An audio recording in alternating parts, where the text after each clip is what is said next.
Hello, welcome, and good evening to those of you tuning in, or have followed this podcast for a while, or are a newcomer to all things Fleapit After Dark. I'm your host, Jeremy Brown, getting by, filming some things, watching some movies. You know how we roll here. Tonight, we're going a little off kilter on the film selection, as we've covered plenty of benchmark genre films that are all uniquely different from one another.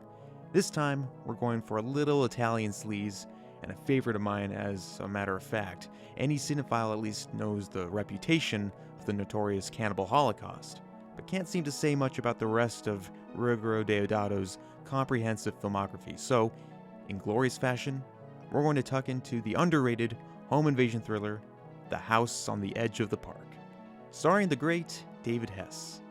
And returning on the show is artist, musician, gamer, and little brother, RadleyVEVO. I mean, they make an asshole out of you while you dance, and they get off on it. She does it, now you get me, now you don't in the shower. The gorilla over here tries out his new macho man techniques on me. Oh, he does have balls, only he's got no place to use them. Street fighting you don't learn watching Savalas on TV. I'll say one thing, though. They know how to fix a pretty good card game. Is that how things are? That's the way things are. And you know I wouldn't bullshit. You caught on right away, eh? All right, Zolly, welcome back on. How are you doing, brother? I'm doing great. Doing very well myself. It's glad to be back. I'm glad to join the podcast now that I'm officially on Fleapit, not just the audio retrospective cast or whatever. Yeah, and you're on for kind of a wild one. This is probably the most hardcore film entry on this series so far, and I felt. Would you say like most exploitative of so far? I would say so, and it's one where I don't know anybody who legitimately likes or even loves the movie. So I was originally going to do this solo, but then I figured, well, I know you're kind of going on this dark, gory, most disturbing movie binge you can go on, and I thought, well, I'll throw this one at Zolly, see what he thinks, and at least have somebody to talk to about the film, because I love it. I really enjoyed this. Like, I don't know, there is something weirdly cathartic in just watching just some really messed up stuff, but not in the way of like, oh, I'm just gonna go watch, you know, like live leak videos or something dark or messed up. Like, you want to watch something with some merit, or they're trying to say something, or, you know. And I mean, this film definitely delivered on all of that. Like, it's extremely. I would probably honestly deem it as, you know, in the video nasty realm, but like the actual commentary, especially near the end, for what it was trying to say was very, like, I was not expecting that at all. So that was quite a pleasant surprise. Well, so this is a movie that, for whatever reason, even Ruggero Deodato, the director, even claims it as probably his most hardcore effort. Like, he Really? thought he went a little too far in some places with it. He thought it was too violent and repulsive. Considering some of the stuff that I've seen him do, that's quite the stretch. Yeah. Well, because he makes this just a few months after Cannibal Holocaust. That blew up as a hit, but then it put him in hot water with all the animal cruelty, and that has kind of stuck with him to this day still, as he is currently still working. But Right. Yeah, I was going to ask, like, how quickly did he, or not, I guess not how quickly, because, like, how quickly did he make this movie? Because Cannibal Holocaust and this film both came out the same year. yeah, so they shot this in 4 weeks, and then I don't know how long post-production took, but then they released it out originally in 1980, but then it didn't really hit the States and other parts of the world until 1983. It was like a huge UK censor bandwagon, like, towards this film. It was a little too much. They had to cut out at least 11 minutes. From what I hear, the UK version is still cut. Like, the version that you can watch in the UK is still a cut version from the version that you can just kind of watch online. Yeah. Yeah. But the version you just watched, though, is the full complete version minus maybe 40 seconds. There's like 40 seconds of just like extra either nudity or rape or something that just was a little too much, that is, I don't know, in some locker or some, somewhere some hiding locked in up place. a big film reel somewhere hiding away. Yeah. Right down the coast of Italy. Who knows? Who knows where it is. But yeah, this is House on the Edge of the Park. This is an exploitation home invasion thriller. Stars David Hess, Giovanni Lombardo Radice, and Annie Bell, and a few other cast of characters. It's written by Gianfranco Clarisi, who is... Has he worked with Deodato before? Yes. Okay. A lot of other directors too, like Argento and Okay. Fulci and people. He's the writer. He's done like spaghetti westerns in like the early '60s, and then he kind of moved on to doing like Don't Torture a Duckling, and then one of my favorites, The New York Ripper, which is a very, very sleazy giallo serial killer movie. Okay. That sounds awesome. The music, of course, is done by Riz Ortolani, who returns to work with Deodato again. He did the theme to Cannibal Holocaust. He did Mondo Cane. He did a lot. I don't know. It's just in his heyday. Like every time I see one of these Italian exploitative films, what always peeks out to me is just like whoever is scoring, like the soundtracks and the music that they use, because it's always weirdly, I don't know. Usually, the music kind of counters what you're seeing on screen. Like, for example, with the two Deodato films of that year, with Cannibal Holocaust and this film, House on the Edge of the Park, it's like in Cannibal Holocaust, the theme is very like pleasant, and it's got like the wisping strings in there and like really nice chords. And then this one, it's like a very like nursery sort of female vocal like melody going on, and in a sense they always play them right when the most darkest or brutalist or like most brutal scenes are happening. So yeah, well, David Hess even like recites it. It's like a little bit of a lullaby, right? Yeah, exactly. It's haunting, and it's one of those soundtracks where, yeah, like you say, like it's the stark contrast with the actual content of what you're seeing on screen. It's supposed to make you feel more uncomfortable because it's playing such pretty cute music. Yeah. Cindy, oh Cindy, Cindy, don't let me down. Write me a letter soon, and I'll be homeward bound.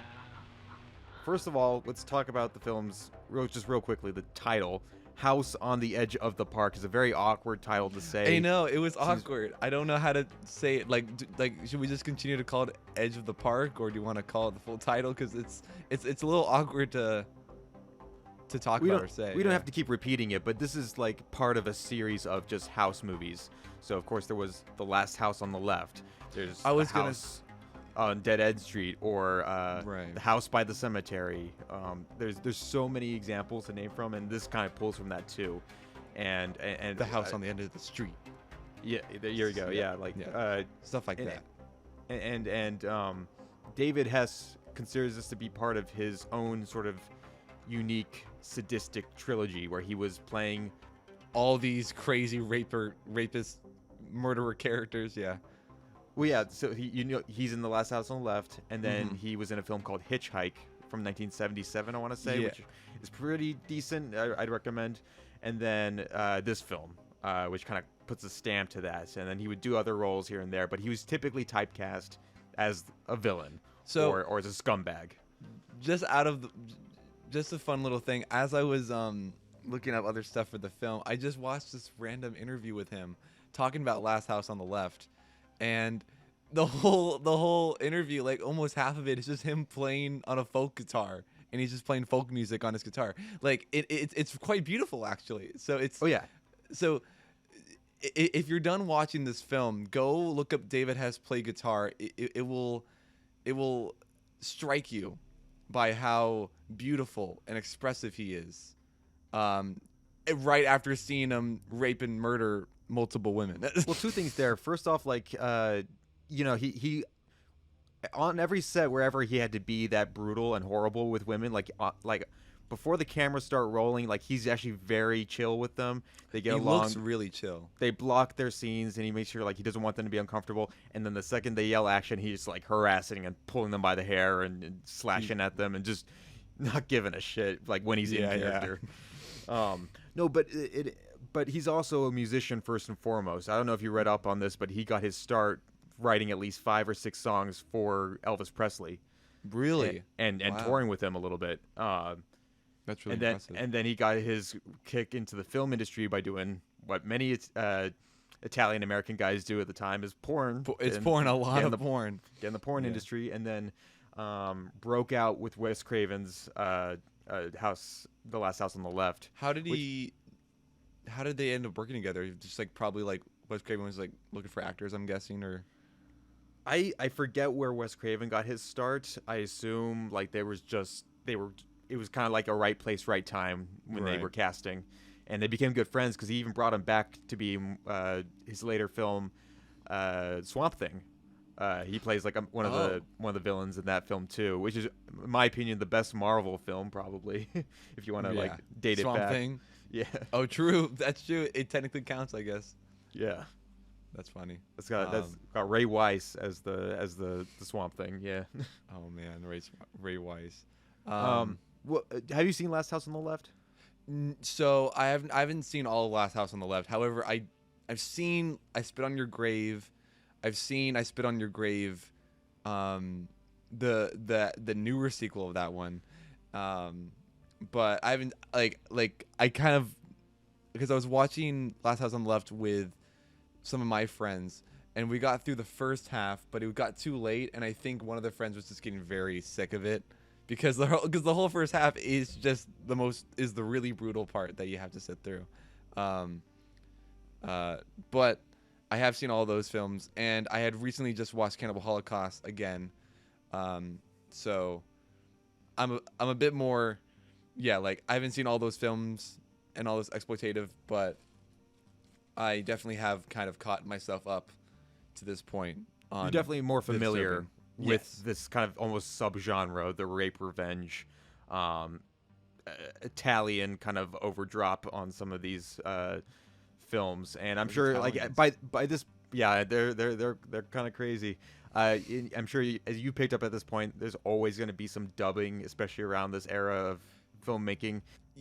I mean, I noticed the dubbing to a degree, but the dubbing was pretty good. Again, I'm surprised at how often do these Italian filmmakers make films just in Italian, because a lot of the films that I've seen so far is all Italian filmmakers with Italian actors or whatnot, but then they're all in English speaking, like they're all English speaking movies, and all with like normal accents and everything, and nothing like it doesn't try to tell you that this is like from Italy or anything.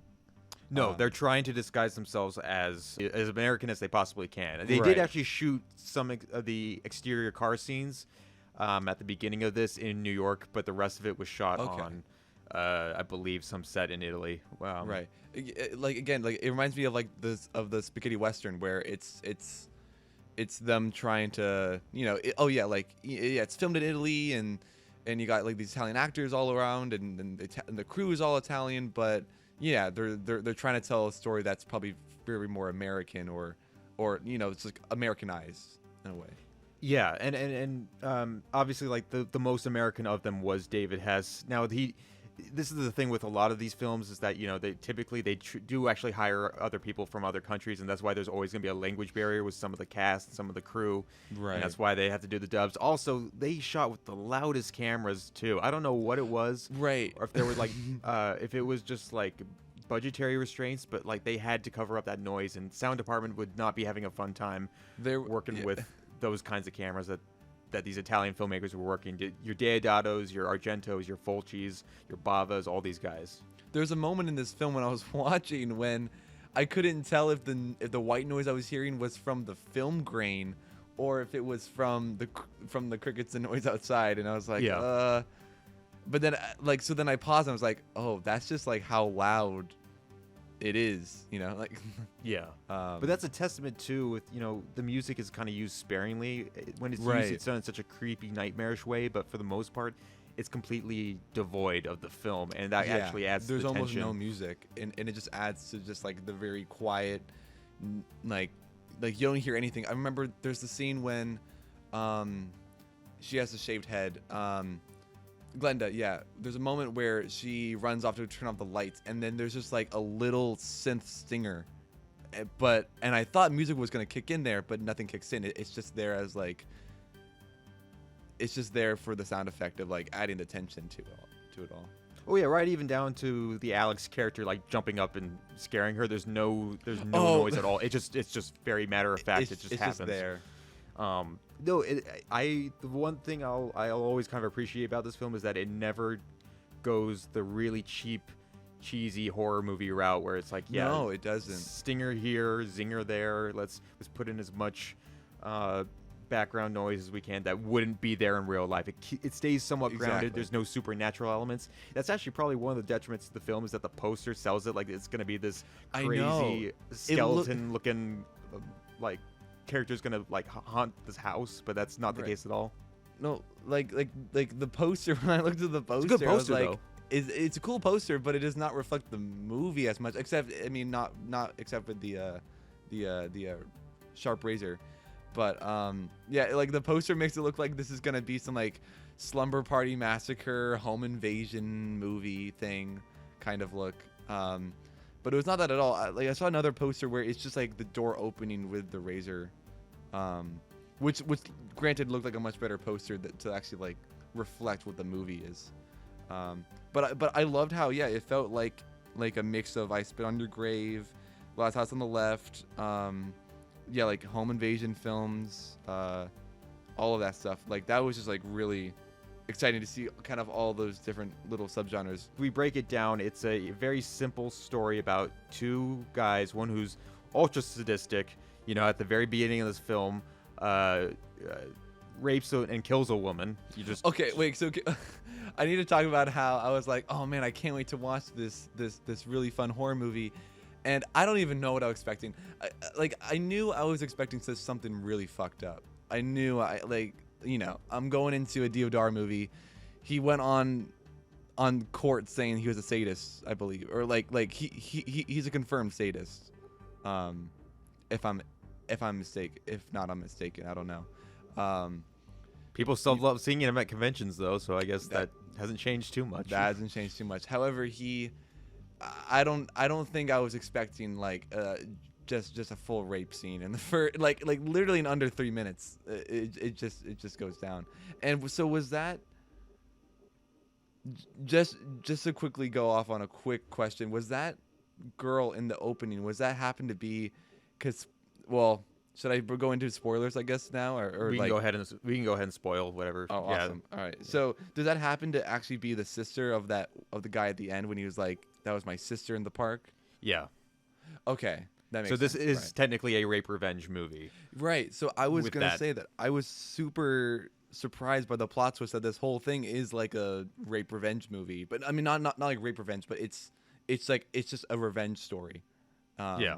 Which I wasn't expecting at all. I just figured this was going to be a typical slasher, like disturbing video nasty type film. Well, it's odd because technically, I mean, that's the most heinous act that the Alex character commits, because he doesn't quite go that far when he's at the house with the rest of the other characters. You can't get quite a read on this guy's mind and why he would not do the same thing again, or if he just, maybe that's just plays to the psychotic nature of the character. He's just very unpredictable.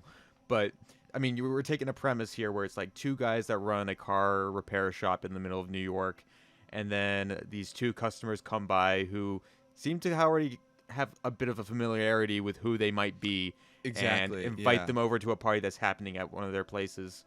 Like the moment they show up to the house and all the guests are there, they're already kind of like dancing around and doing everything. The moment they show up, they can already see his friend Alex's friend Ricky. They see how, he's just clearly not as bright as Alex or the rest of these rich elites at this nice country club looking house.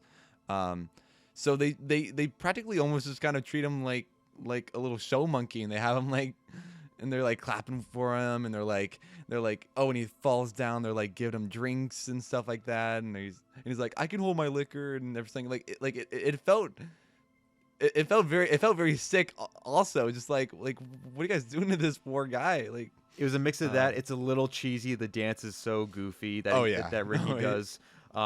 There's a line drop, like I think it's maybe the Glinda character saying like "hot diggity" or something like something. Oh, that's right. Yeah, something.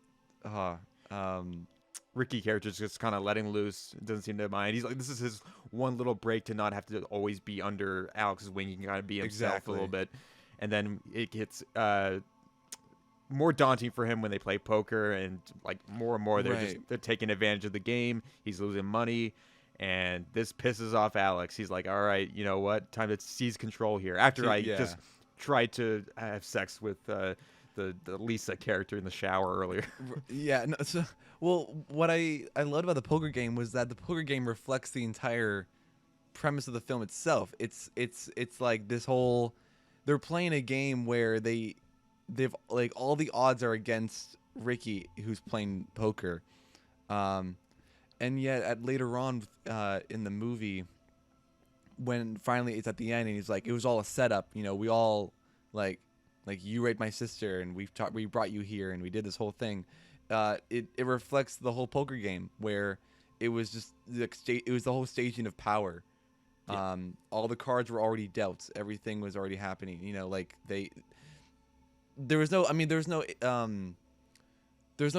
telltale signs that like the poker game was rigged per se, but I remember Alex was like, "Hey, you gotta play these cards or whatever."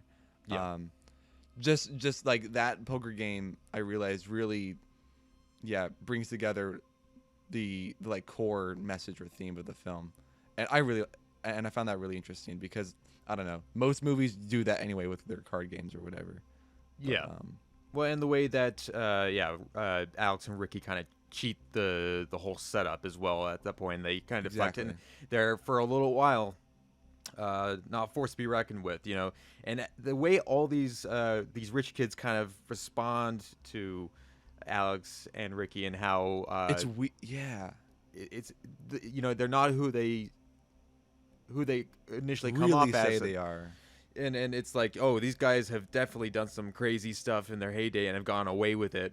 And is, you know, and you might have a lot of puzzling questions as to why these rich kids are not handling the situation as like intelligently as they could, until you realize by the end that none, like for instance, you know, like there were so many chances where a lot of them could have escaped, called help, grabbed a weapon, but they don't take that because they have an initial plan that they're trying to stick with, and you don't know that really until by the end, which is to get revenge and take down Alex. There's so many points where it perplexed me at how I'm like there's no one in this room with you. You can just go, and you can you can leave, or you can call the cop. Like, you could do this. And yeah, there's so many weird moments where no one was doing anything, and you're just sitting there wondering, why are you not taking advantage of the situation and just going, until later on, especially near the end, you realize, oh, this is their thing, like this whole plan up their sleeve. And I think that's what I really loved about this film in total, like as a whole, was that it has such moral ambiguity to it, and that's not what I was expecting, because usually in these exploitative, especially like in the rape revenge field, there's always like a pretty good and bad side. Like the victims who get raped are clearly in the fault, and the rapists are awful, terrible people, as they are. However, this one really kind of makes you question who is really really awful, like who is the monster. Of course, we're always seeing that Alex is like the monster, but everybody else around him throughout the movie shows just how disgusting and vile they can be. Yeah, and that's one of the first reasons why I understand why somebody would not like this film at all, because pretty much all the characters are morally reprehensible. Yeah. Not even the characters that you think would be the heroes or the survivors that make it out would, you know, they've got their weird qualities too that make them like, Mhm. I don't know if I can root for you guys either, even though what Alex is doing right now to you is terrible. Like, Right. you guys are just, you look down upon society as like these, or looking down on a different class as like somebody that's just so below you, and it's not even like worth the world's time. Like, you guys are just so privileged and entitled to everything. Exactly. To me, it was like, yeah, they found this loophole where it's like, hey, if we can just torment and fuck with these awful, yeah, like, of course, like, yeah, like, we fuck with these awful rapists and psychos, we can just have our way with them and commit some of our most like darkest thoughts and whatnot towards them, because they're Yeah. already awful people. So what's the harm in it, Yeah. And if you think about it, and this might jumping a little bit ahead here, but like the one more slightly innocent character would have been the Cindy character that comes in know, the last yeah. third, unexpectedly. She doesn't deserve anything that happens to her at all. when she shows up, it's like you can already just tell from her personality, her demeanor, her appearance, her wardrobe, everything. She's not like the rest of the rich people. She's not like all these like rich kids and whatnot. But she's not like, yeah, but like she's not like some low class looking psycho like Ricky and Alex. She's just this innocent girl who was not supposed to be there, like just wrong place, wrong time. And I think that's probably the part that might get most people, is the fact that like she gets some of the worst violence and just like depraved actions taken on her. It goes on for a little while, and it was like that was pretty messed up to look at. But it does get heavy-handed. I would even again say like maybe a little too much. Like, it could have cut back on some of it just in hindsight. And that's not me for saying like, oh, it's too disturbing. It's just like, no, I mean, just in terms of just like pacing and keeping a slightly bitter tone, you could have just like removed a couple minutes or something. But at the same time, in terms of being shocking, in terms of being very thrilling and just, I mean, uncomfortable, it did it. It worked. It did its job. worked. But also, and it's not just torture and it's not just rape, but it's like just straight up humiliation. Yeah. And that's what Alex like is the best at. He's like he laughs when he's able to just kind of take a piss on the Howard character while he's swimming for dear life in the pool. That part was a little funny to me, because I was like the whole pool sequence where he threw him in there and he's just swimming around. It's almost a little pathetic looking, not in a sense of it is pathetic to see this guy just kind of swim around, and at the same time it's pathetic to see Alex just kind of toying with him at that point. It's like, oh, let me just piss on you, and it's like, okay, dude. Well, he's kind of challenging everybody's stance. Like, he's like this very ultra abusive, sadistic, like masculine kind of figure in the room here, where everybody else just can't quite get up to his level and like really fight back.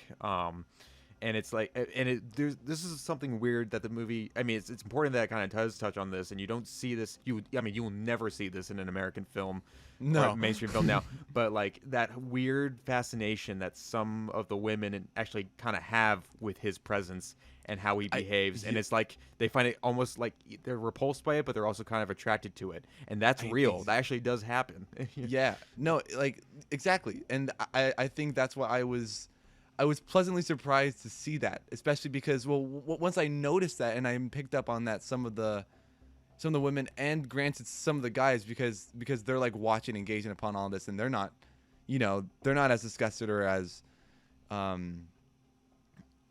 just like angry about what's going on. I was surprised by that, because yeah, you would never see this in any American film at all. And when I saw those certain scenes, or like those certain looks that some of the women would give throughout the film, it was like, oh, maybe they like it, or is it something, or like do they have something up their sleeve that I don't know about? And of course, by the end, we find out what was going on. But that last scene with the guy and his girlfriend, they're like they were just kind of like talking about the whole ordeal, and they're like, well, you did kind of enjoy it, didn't you?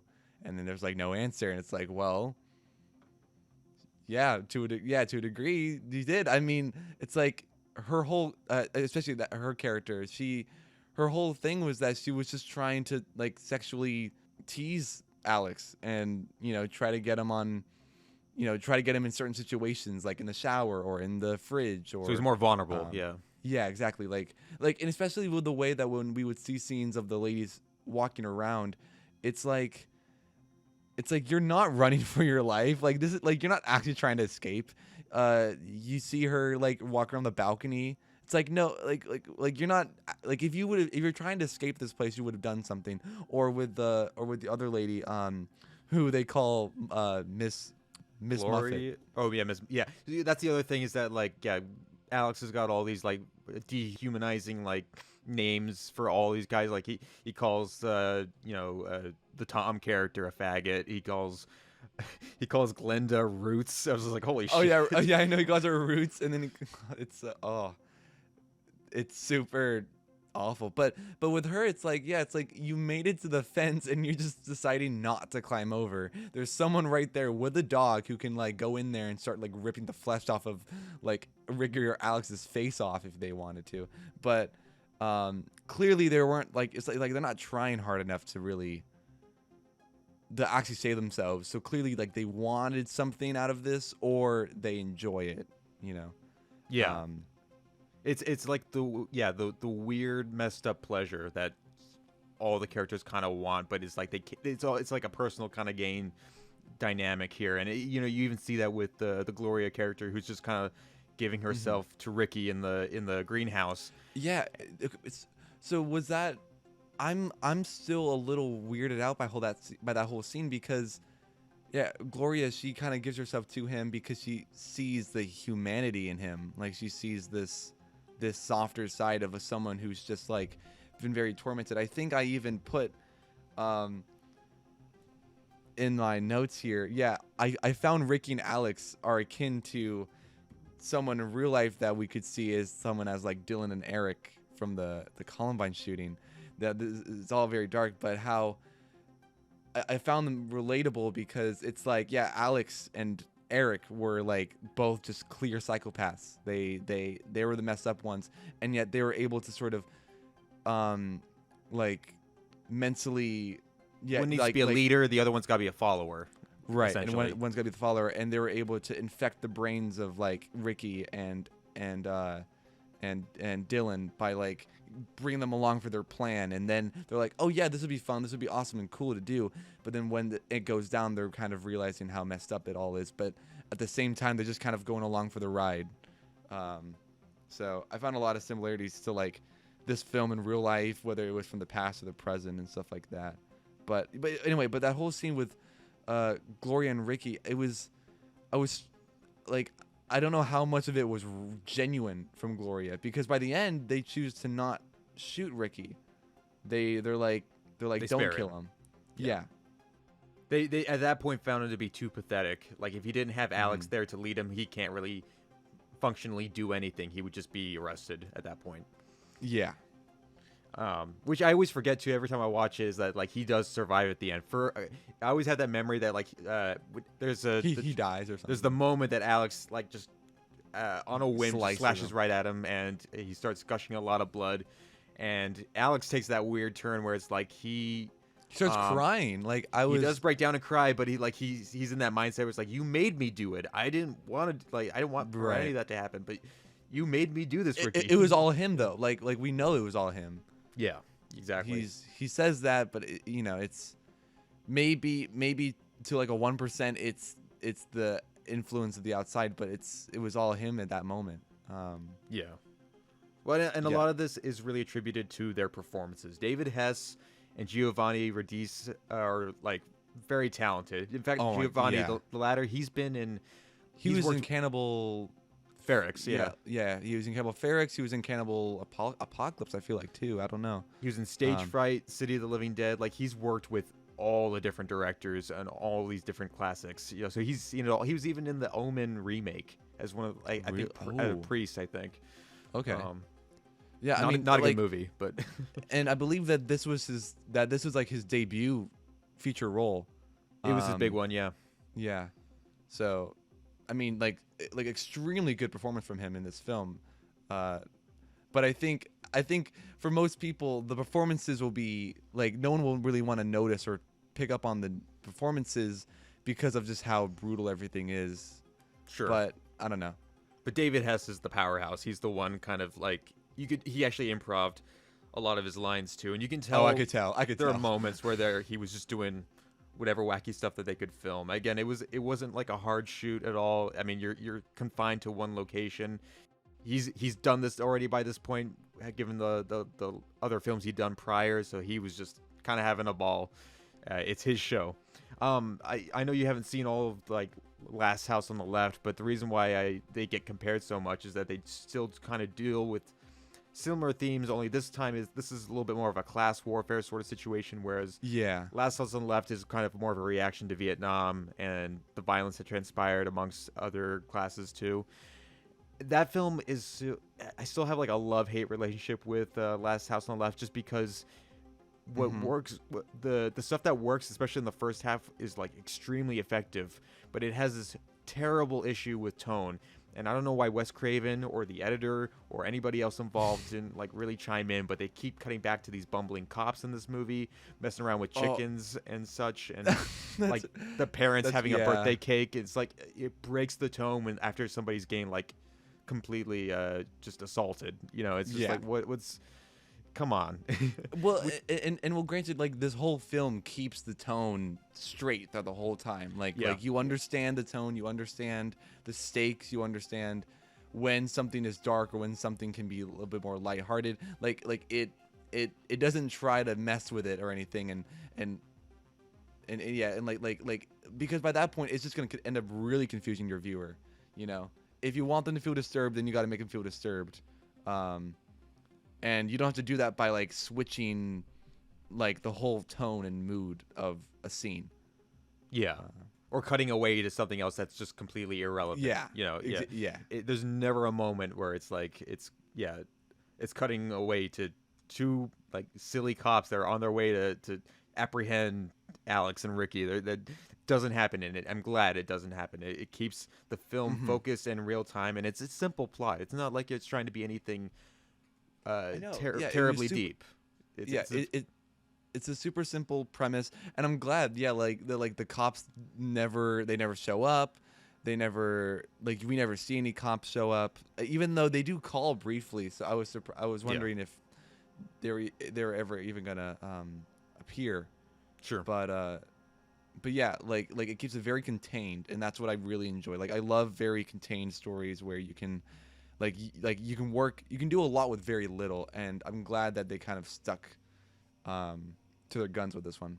Yeah, and the one thing I'm also trying to, apart from it just being a very unique weapon of choice, the razor blade that David Hess uses in this, I'm trying to figure out like a specific reason why he would want to use a weapon of that nature, other than like point to visuals like, oh well, he's clean shaven. That's how I don't know. Like I'm trying to think like a real reason. Like you know, usually there's like some sort of identity you can attach to like a weapon. Like there's a reason why Freddy Krueger is so well regarded with his hand claw. Mike Myers has the big butcher knife. And I guess with Jigsaw and like all his crazy traps and stuff, like each killer always has that signature weapon or tool that they always use. But yeah, here it just seems like he's clean shaven, I guess. It like there's in the scene where he's like, hold on, let me go right back to the room, and he's going through his locker to pick out the razor. It looked for a second as if he was like looking at something else, but he's like, no, let me go with this one this time. So yeah, and that was further proof that he's done this before, and he's continuing to do it now. So he is still like a sadistic killer on the loose that nobody's. I mean, that's the other thing they don't quite explain is how they're able to trace this to Alex and Ricky when the police were, I guess, doing a terrible job of being able to figure that out anyway. So, but it's like it's not like that important that you need it it's gonna hover over your head like the entire watch time, but it's still like one of those like minor discrepancies that you could certainly have with what's going on in it for sure. But yeah, I mean it's one of those things that like it still has like such a, I don't know. I watched this in high school, and that that kind of stayed ingrained. When did you in end me. up watching this? In like senior year or?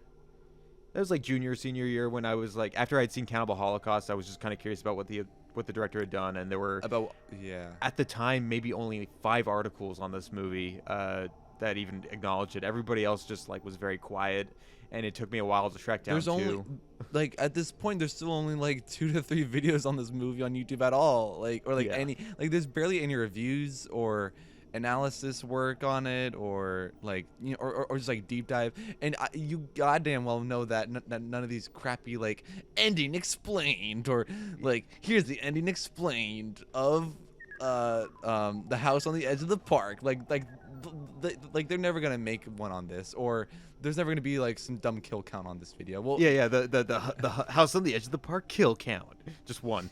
like just one, pretty much.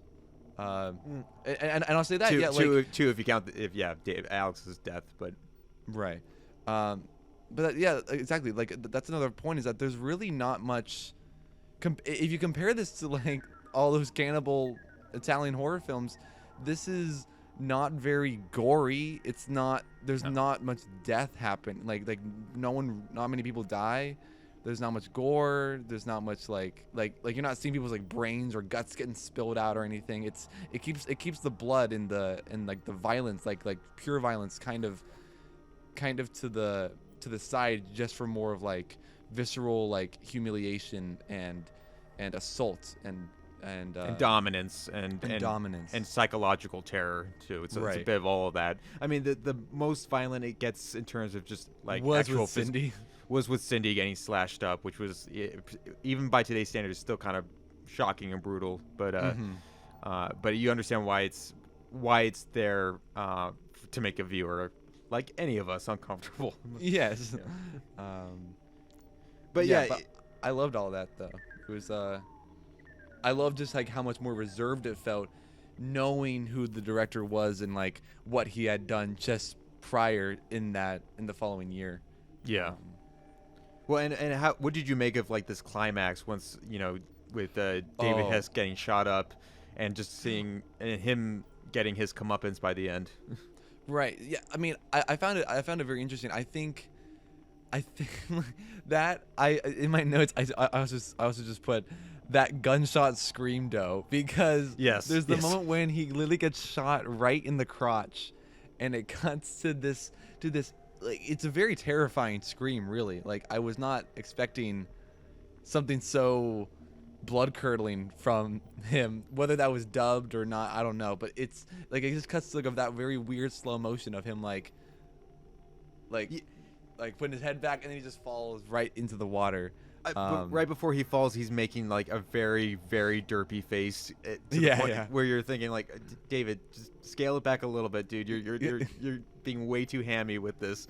Yeah. And he's done that before. Like, in Hitchhike, there's a scene where, like, he first, like, withdraws his gun on the main character, and he's making, like, the Max Payne face. I'm like, okay, Dave, I can't take this seriously. Yeah. So like that part felt a little like, oh my gosh, okay, this is happening. But then after that, when he was just in the water, and seeing that he was still alive, just paddling along, and then he gets shot again, only for the other dude, which I did like the whole like that now justice is served, because the guy that he put into the water originally gets him up and just throws him right back in. And that, like, again, very satisfying.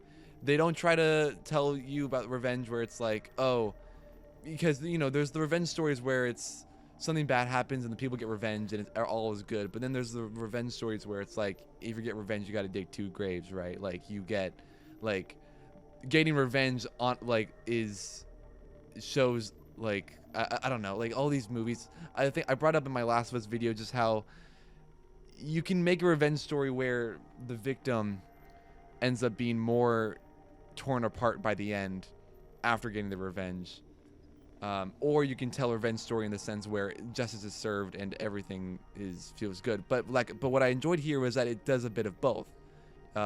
You get your justice at the end, and you're able to kill this monster, but you can tell that, oh, but these guys deserve a lot of justice as well. These guys are not good people.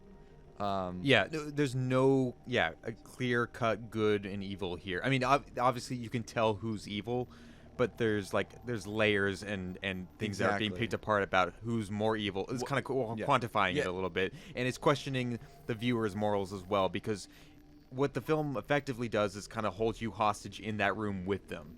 Now you could be either on either side, or you could be against all of them, but you're still in that room with them, and you can identify that. And I think that's one thing that, whether it was intentional or not, comes across very strongly in the movie, and is something that doesn't get tapped into a lot in other cultures or other films of its nature. I think, again, the closest is probably something like a Last House on the Left type, but that's a different case where it's like the parents exacting revenge.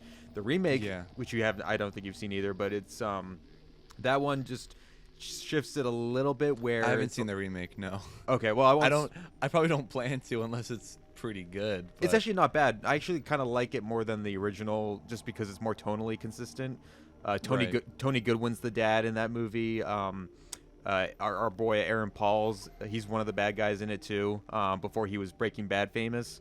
Oh really? He was actually pretty good in it. He's got probably the most brutal. Well, he's got one of the most brutal deaths in it. It gets a little absurd by the final act of that film when the main guy, instead of getting chainsawed to death like David Hess does in the original, this one, like, he gets paralyzed from like the neck down, and then the dad puts his head in a microwave, and it sets it running, and then his head blows up. It's a little too much, but oh my gosh. Okay. Wow. But that one I would recommend. I might have to check it out just to see that death scene, honestly. That should be on YouTube somewhere. That sounds pretty cool. But going back to this, I mean, it's like, this is, like we talked about this at the beginning. This was like one of the ultimate video nasties for a while. It was the first film that was subject to controversy in the UK when it was initially kind of rejected in cinemas by the BBFC, and like when it was first submitted, I think the year after, in 1981. And now, like, to this day, it remains, as you brought up, like, still cut in the UK, but everywhere else, like, we're pretty loosey-goosey with the material at this point. Oh yeah. Now can you watch the collection of video, like the collection of movies that was deemed video nasties? Can you, like, still watch all of them, or are they all, or like, are a few of them still kind of, like, still kind of hard to find, or find all the footage or whatnot? You mean like just elsewhere, or in the UK, or just like elsewhere, because knowing that this one's still cut in places like the UK, and how, like, there was like a collection of like dozens and dozens of films that they deemed video nasty, like I can only wonder just how many others may still kind of, have like only very cut versions of them left, or like some are just like still extremely illegal in certain areas. I'd have to do some deep dives, but like they're pretty much all available now, and maybe in certain different kinds of cuts. It's just what's ever floating around. Like, so there's a lot of people that like either illegally or legally own all kinds of these movies, and are trying to distribute them under different like boutique labels and such. You're seeing Arrow Video like recognize more of these titles and just like giving them their own special spotlight and bonus material. It really just depends, but I mean.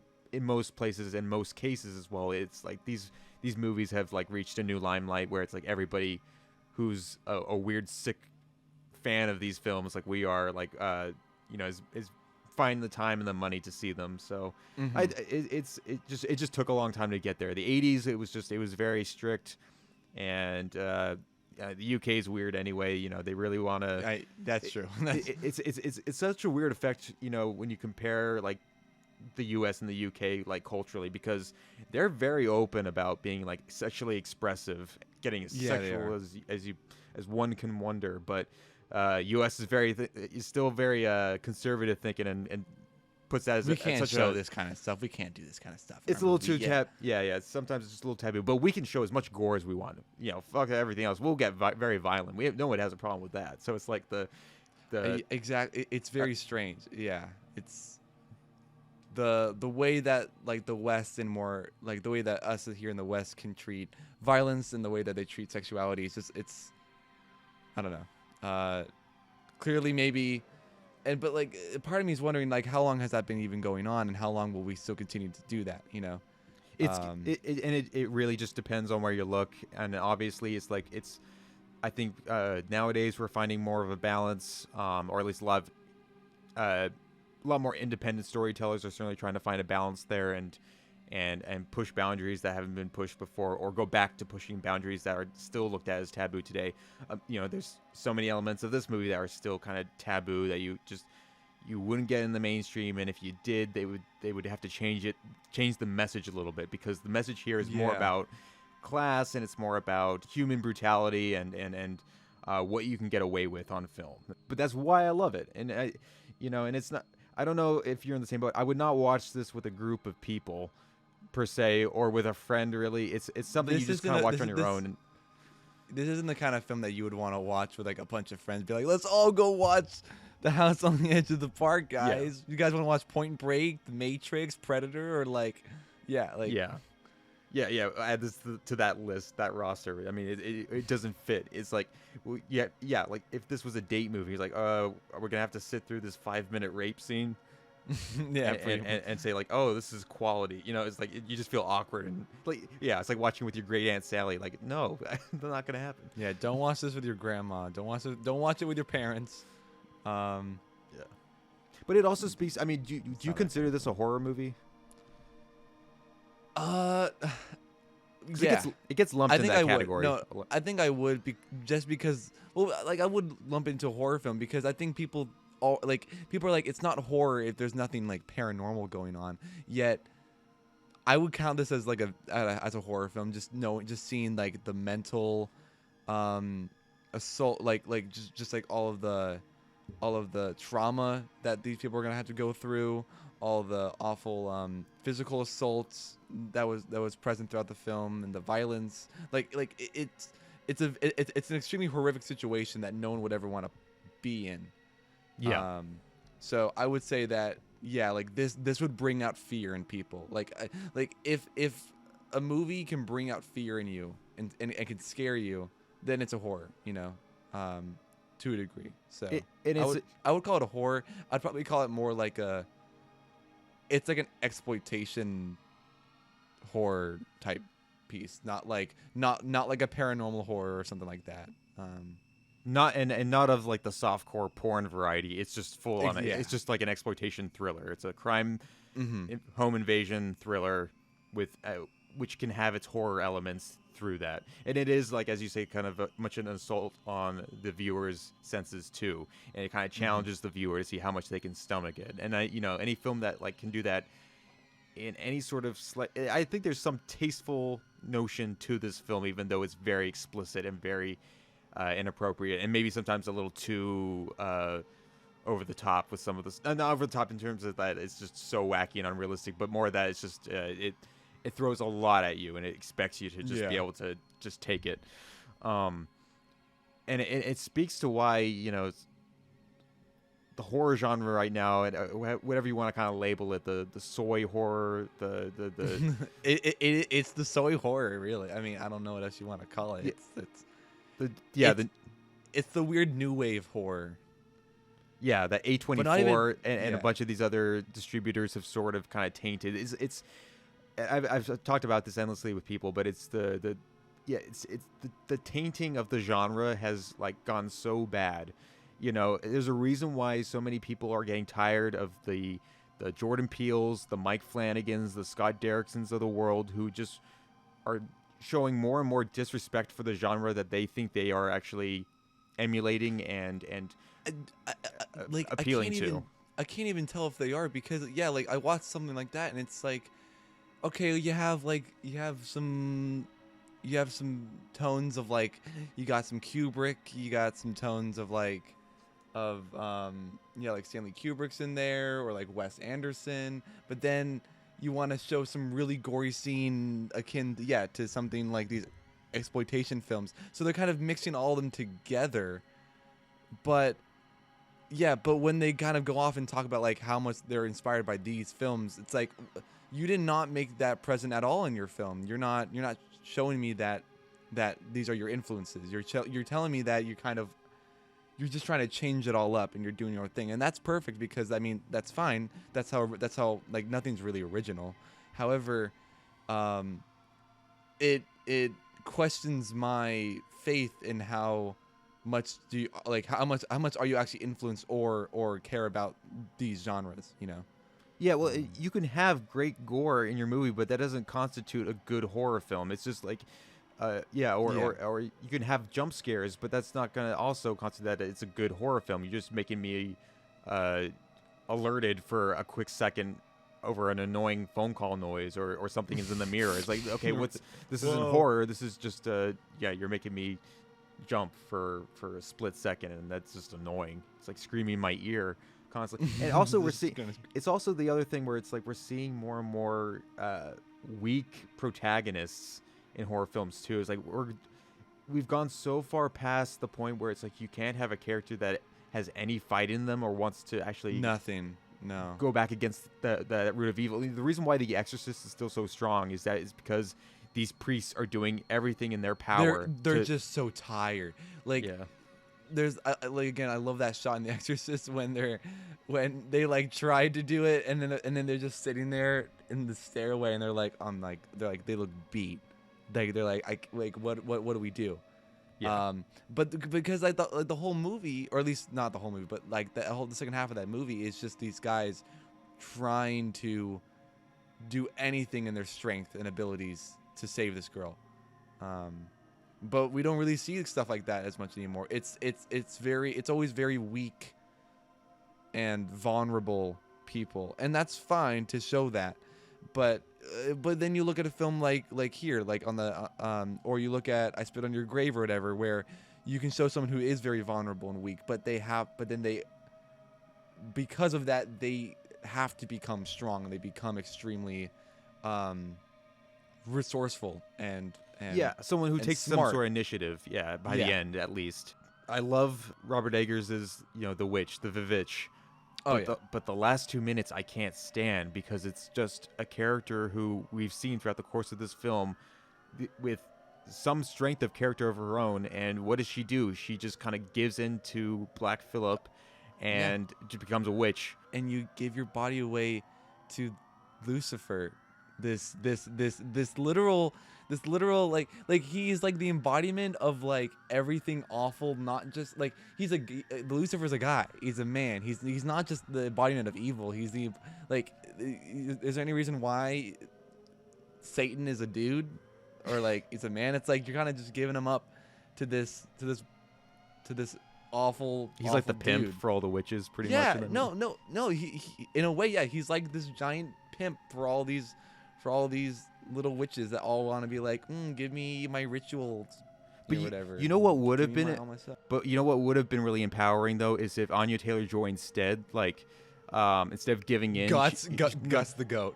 Well, I was gonna say, she does that too, but she runs to like the barn, grabs like the sharpest pitchfork she can find, and then stabs the witch in the face. And then because we discover there's a whole coven of witches, she just like goes on a witch slaying spree. Oh. Like that would have been the ultimate cool. Female empowerment moment if she just like went and did that. Or hell, why stop there? It's like have a movie like Anya Taylor-Joy versus the world. Anya Taylor-Joy versus New England. Basically, just like goes right back to the settlement, just starts burning everything down and like and starts destroying everything. Like my whole family's dead because of you motherfuckers. But she has like one fatal flaw, and she still wants to get in bed with James McAvoy. But she's got this internal struggle because she can't tell if she will be able to get along with all 26 of his personalities. So it's like this ongoing looming presence of like, oh man, I want to settle down, but I also want to kill all of my enemies. You're right. Oh man, yeah, that would be a lot more fun. I don't know how totally that would have worked, but like or another example is like I love Hereditary as a horror film. I think it's great, but god damn, they really made Alex Wolff's character just like such a vulnerable little person. And while I do love the trauma that he shows in the movie, it's like, yeah, I can't deny how small they're making their like these characters, or like you know, like they're like survivors in the movies now. They're always supposed to, I don't know, they never really come off with any shred of like I don't know, any shred of strength in them left. It's just kind of void by the end usually. That's the one's a weird case though, because with Hereditary, it kind of deals with fate. Like Alex Wolff's character was That's fated true. for that position and that role with the cult, and I always interpreted it as Toni Collette's character as trying to prevent that from happening, knowing that was gonna probably happen. Yeah. But the powers that be, Payman and everybody, like they've chosen Alex Wolff like right from the get go. But I understand That's what you're true. saying. It still falls into that, yeah. Whereas the main character, like, it's like the difference between the two Suspirias. While I have a love-hate relationship with the Suspiria remake, it's playing all these sympathy points for the witches, the evil characters themselves, and less rooting for a character who's putting a stop to the coven of witches in that scenario, like in the original. You know, you can have problems with the original too. It's not without its flaws either. But it's a beautiful Right. looking movie, and it still tells a solid, like, good versus evil. A solid story. Yeah. So one night I was, oh my god, I think it must have been about a year ago that I decided to watch both Suspirias, and I wanted to watch the first one, and then I wanted to watch the newer one. And I was expecting to like be really bored out of my mind from the first one, or like just not care, and I was gonna be like, okay, but I knew it would look nice, you know, but I was expecting not to feel much for the film. Turns out I ended up loving the first one, and I started the newer one, and I shit you not, I think I was so bored and so tired, I just passed out, and I woke up later. I'm like, I'm not finishing this movie. I don't want, like, I have no intention to finish this movie. Maybe I'll check it out again later, but at that time I was just like, It's got a pretty crazy climax. I think you'd like how the showdown goes at the end of that movie. okay, maybe I shouldn't have done both of them, because I think the first one just kind of took me out, especially because when I watched that one, like the color is so vibrant. It's like Technicolor looking, like of just like all those like vivid reds and blues and all those different colors throughout the first one. But then I start the remake, and it's like devoid of a lot. I mean, there's color, but it was like devoid of all that vibrancy that I was getting. It's a lot more muted looking. It's that weird, gross, like foggy tone, like slate they put over it. No, I get It's what like you're a saying lot of there. grayscale type. I don't know. It was weird. Yeah. It's that's the other issue with a lot of. I mean, it was ambitious, but like that's the issue with a lot of these remakes, is that they feel like they have to just reduce the saturation so often. It just makes a bland looking movie. Like, I'm more embracing of something that's got colorful looks and vibrancy to them than a completely desaturated Terminator Salvation looking movie. Yeah, exactly. I was well, and that's a whole other thing with all like the recent soy horrors. Like, I feel like, granted, give a few movies, like most of these newer stuff that's coming out just kind of feels like they're not showcasing anything visually that like, oh, like you could put a lot of great color in this scene, or you could do a lot of stuff with that. That's why, like, when we were in the theater recently and we saw the trailer for the Green Knight, it was like, I was like, you know, it's A24 or whatever, and it's not like horror. It's like a fantasy action thing. Yeah. But the color in it was just like I'm so happy that I can see someone actually utilizing,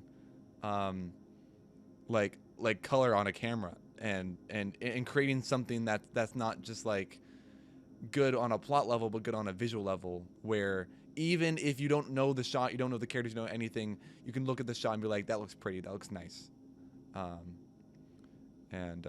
yeah, like we're not getting that just from these anymore. And I guess, sorry, we went on this whole tangent on other films, but back on House on the Edge of the Park, I loved how some of the dark scenes, like the film really used like negative light, just like no light, like it used darkness extremely well, where there's there's shots where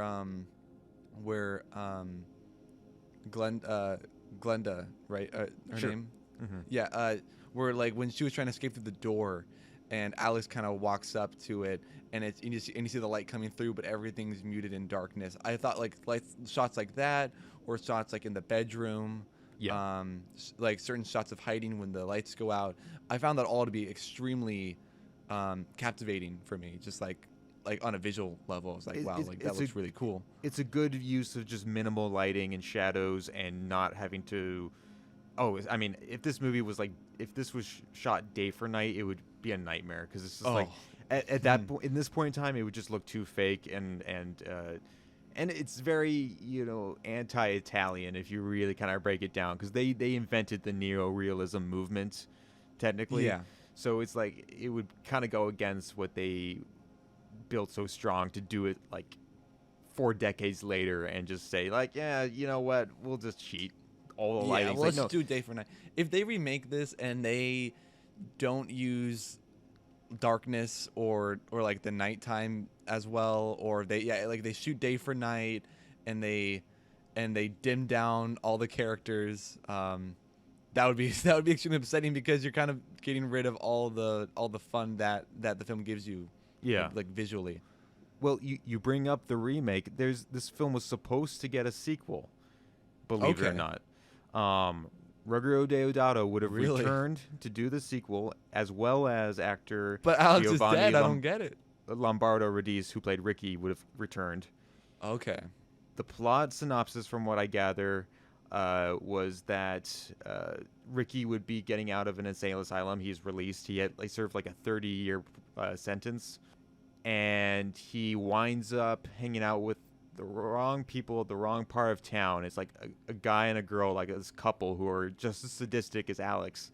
And then he's getting all of these psychological flashbacks about what went down with Alex. So they would probably cut back to old scenes with Alex or whatever. But that was like the loose plot. And they go house invade somebody else's party. Right. So this would have been a sequel that would have gone made or would have been released around now. That news dropped in like 2015, and then there was like another Dread Central article about it in 2018. Nothing's happened of it since, though. In fact, last I checked, Giovanni Lombardo Radice, he's like on Cameo.com, just doing like video wishes for people, and like trying to make extra money. It's just like, well, but that's the state. Get him on then, then. Then he must be more than he probably has enough free time to do it. Yeah, because he's not getting many roles these days, so it sounds like it's not going to happen, or it's going to come off the ground. There's a poster out there for it that actually looks pretty good, matching the quality of the first poster, where the skull kind of blends into the tree. Right. But this also happened with a Cannibal Holocaust. Ruggero Deodato said he was going to do a sequel to that, according to my Italian friend, who spent a vacation back in 2014 with the guy, like on the beach for a day with his family. That's cool. That's apparently what he said. But that was 2014, and here we are now. It's not happening. It's not happening. What's going on? You just Deodato, the last thing he released was a video game last year that he wrote and directed. Really? Yeah. It's inspired by Cannibal Holocaust, but it's an interactive video game that you can download on Steam right now. No, wait. I remember hearing about this. Yeah, it was the Cannibal Holocaust game. Yeah, something like that. I'm pretty sure. Yeah, it's. Wait, no, it's like it's an original interactive story, I think. That's separate. It's called Boreno, A Jungle Nightmare. Yes. And it's like a Cannibal Holocaust heavily inspired game. Oh wait, Jared, we gotta play this one for sure. Oh yeah, I'm down. I'd be so down to pick this up. Yeah. But he did that last year, and because he, like many filmmakers of his ilk, just weren't able to make stuff, during COVID. And that's the other thing with Deodato's career is, like, after, like, the 80s, from the 90s to, like, the mid-2000s, he was just mostly doing just TV work local to his home location in his hometown. But he would come back. He would have a cameo in Eli Roth's Hostel 2. In fact, he and Eli Roth have done, like, references back and forth with each other the way, like, Eli Roth has with Tarantino and some of these guys, because they've all grown up around these movies. Well, I mean, you can just see the pure influence with Eli Roth with his Green Inferno, which is just like his take on the Italian cannibal. The yeah, or even the Cabin story. Fever cover looks a little bit like the cover to this movie, you know. Yeah. Yeah, exactly. There's slight little influences there, and that's always something I've always liked about Eli Roth, is that he's got such a vast taste in the realm of horror and other exploitation films. I wish he would channel that better into his writing, but you know, yeah, but I'll give credit where, like, I love how, and like I was telling you, it's like, yeah, you can see Eli Roth acting with Tarantino in granted, like a huge Hollywood, not like a huge Hollywood, but like a really more mainstream film like Inglourious Bastards, and then but then this is the kind of guy who's always been out there, like in this like weird fringe niche side of filmmaking in like the exploitation scene, and he's really well versed, and has all these connections there. So like it's interesting to see him act in more mainstream stuff, but knowing that he has all these ties to all this other stuff. Same thing with James Gunn as well, like with Trauma and whatnot. Like seeing people like that in those spheres and then get picked up by the mainstream is like, it gives you hope, but at the same time you're like, dude. Yeah, because once you go too far into the Hollywood framework and that whole industrial complex, then it's like there's no going back. It's like maybe James Gunn still has a strong friendship with Lloyd Kaufman, but he's not going to give him much screen time now. He's not going to be in this new Suicide Squad unless, you know, he's that Who knows, generous. maybe. I mean, maybe in the Suicide Squad there's a scene where they're like, it's like, oh, like maybe there's like a trout scene and they're like, here's the Toxic Avenger, and then it's like Lloyd Kaufman as the, I don't know, who knows, something like that. Yeah, but James Gunn, I'm completely disinterested with everything about him now. I mean, just like I don't know. He's got it. He thinks he thinks he's hot shit, but really he thinks he's hot shit. But it's like, dude, like we've all seen where you came from. Like we know that we know where you are, and yes, you've come a long way, but at what cost? Sure. Well, it's the Lloyd, it's the Trauma, or like even Roger Corman.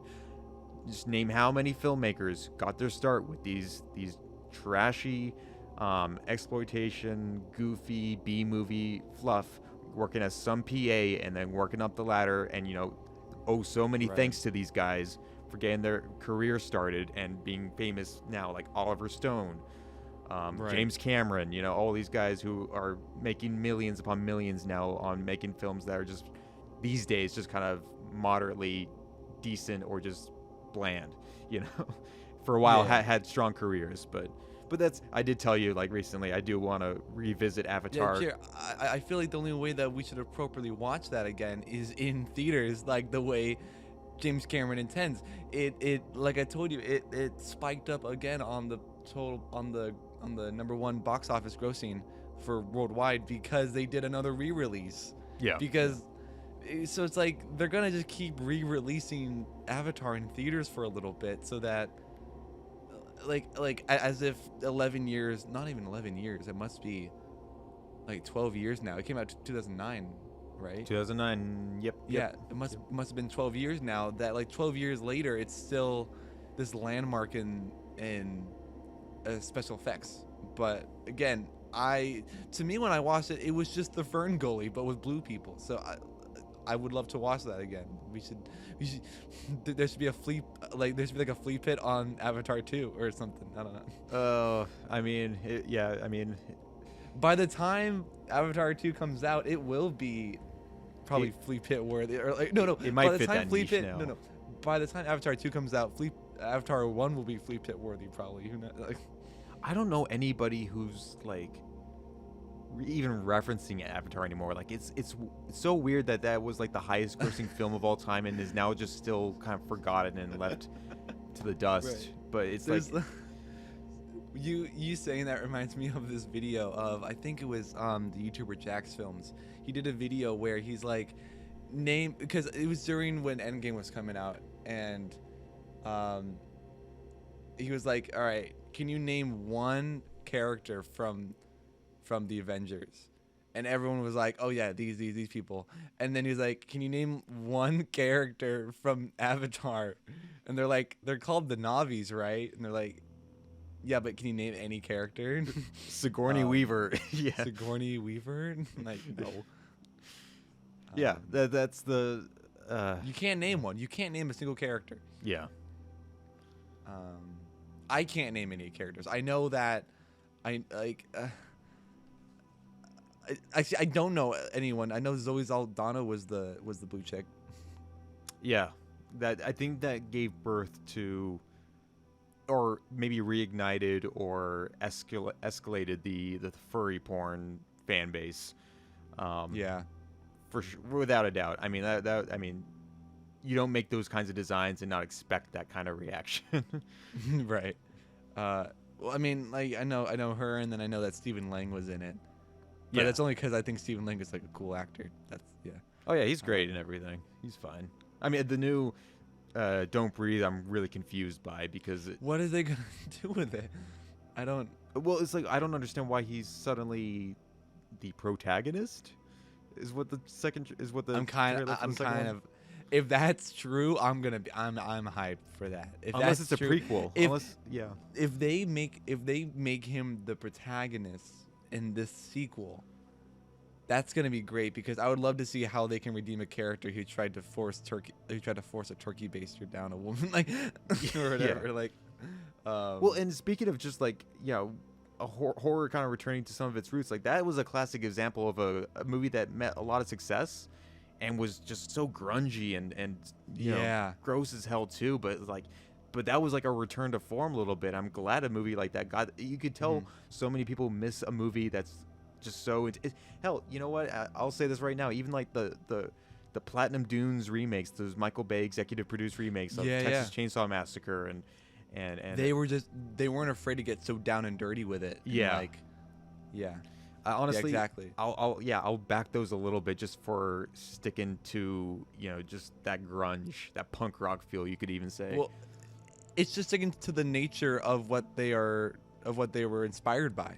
It's like like those were remakes, so they are directly influenced. But something like Don't Breathe was just clearly influenced by the stuff of that time, and they really wanted to showcase it for a newer audience, which I liked. Yeah, even Rob Zombie, who's still working right now, kind of still has that influence too in his movies. He's doing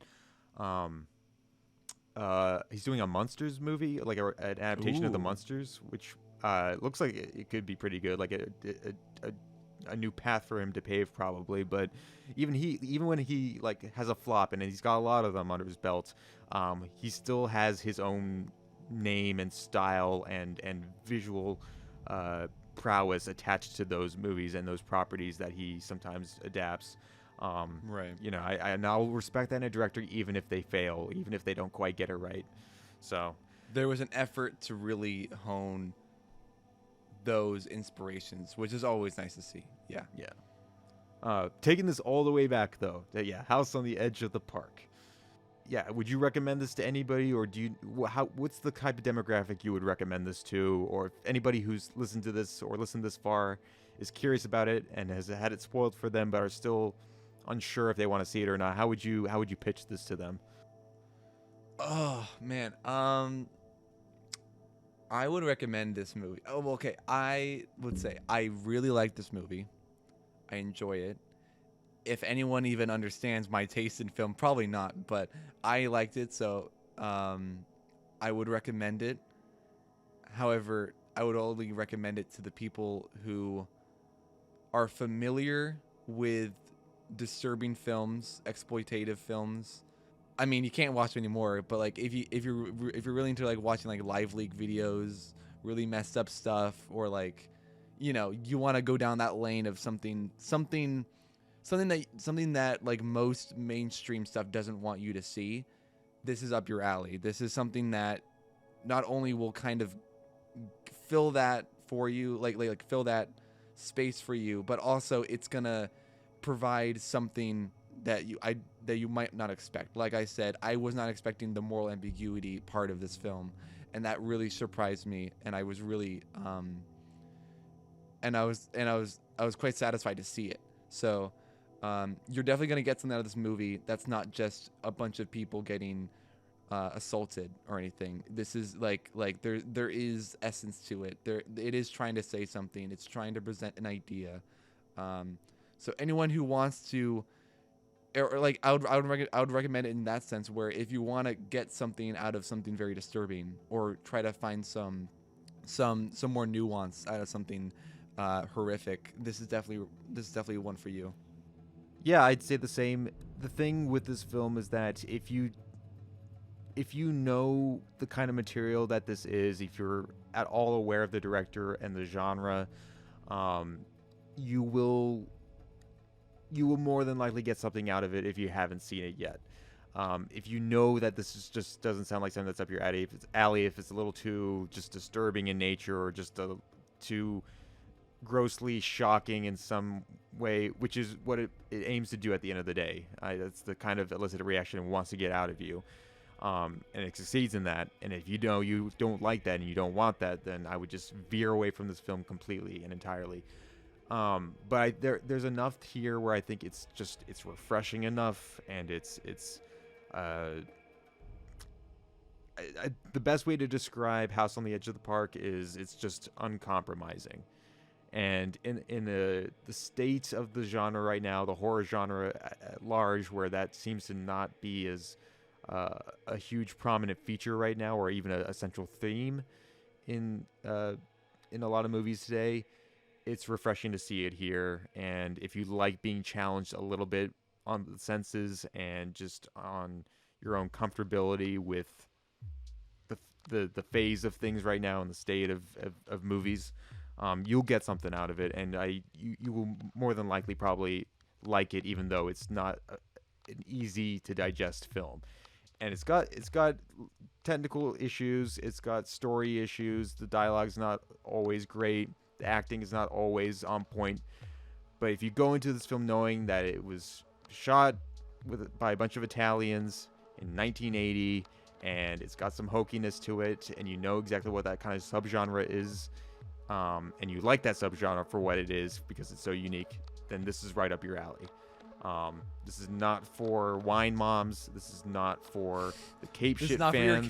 This is not for the kids. Karens. It's not for the Karens. I think by this point, if you've listened this far, you know if it's for you or not. So, yeah. I would even excuse some of the technical stuff even more, because again, I'm thinking like how this must have been Deodato's like low budget work here, because if he came out of this after Cannibal Holocaust, he must have been fighting quite the legal battle. He must have been dealing with some authorities and all that mess. So I'm sure when you're making this film, he probably was a bit more constrained to a lot. Oh, he had to bring every cast and crew member to court to prove to that they are alive. That they are alive. Yeah. No, because they didn't. They like had to sign contracts to like hide themselves from other movies for like a year. Yeah. So that when the movie released, everyone would think that they're dead because they're not in anything else. Yeah.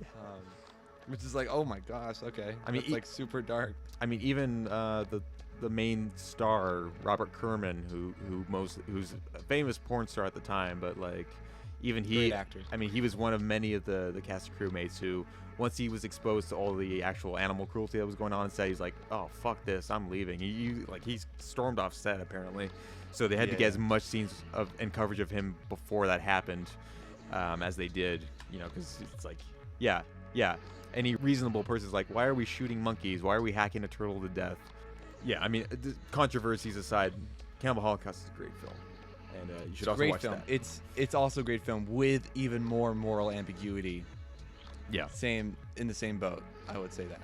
So, I would recommend Cannibal Holocaust. I'd recommend this film, but in the same sense, both films have a lot of very disturbing sequences. But yeah, if you made it this far in the podcast, you're already gonna wanna probably look more into these anyway. Yeah, and we're also just sickos, so don't even take our opinion for what it's worth all the time. We just we get some enjoyment out of movies like this, even though they're horrible. They're absolutely horrible. Filthy animal. Faggot. girl you raped in a park. She was my sister. My sister. Now do you understand? It was all a setup. Broken alternator wire. We get together. Two hoodlums break into my house and terrorize the guests. I find a gun in a drawer and I kill you in self-defense. All right, Zolly, is there anything you would like to plug for the listeners? I know you've dished out a couple big videos in the last few months, but anything you'd like for people to follow, anything you've got coming up on the pipeline, anything that you and I are collaborating on that you're excited about? Fire away. All right, so you guys can all check me out, of course, over at Radley. It's my main channel. That's where most of my stuff is. About a month or two ago, I released a video kind of breaking down my whole experience with film studies and from my college film studies course, and I was like ranking all the movies that we had watched there. It's a really funny video, just kind of me shedding light on some ones that maybe I haven't heard of, or completely lampooning and just decimating awful piece of trash that I was forced to sit through for class. And I made a bit of like a retrospective on this album that on an indie album that not many people have heard of, but I figured it was telling a really cool story, so I kind of wanted to bring that up. So you can check some of those videos out there. But as for some bigger projects coming up, we Jerry and I here, we're gonna be very soon here go into the midst of shooting one of my short films, which I hope to get out here by winter of 2021. So be excited for that. I will probably be uploading on my actual platform on Radley, but hopefully get that into some maybe possible film festivals along the way or something. Put those in there, but stay tuned for that. I'm gonna constantly give updates on that on my platforms and stuff like that once we start getting that ball rolling. Other than that, you can see me on Radley on YouTube. My Twitter is RadleyVEVO. I just kind of post cringe on there, just like shit post whatever I'm feeling or thinking.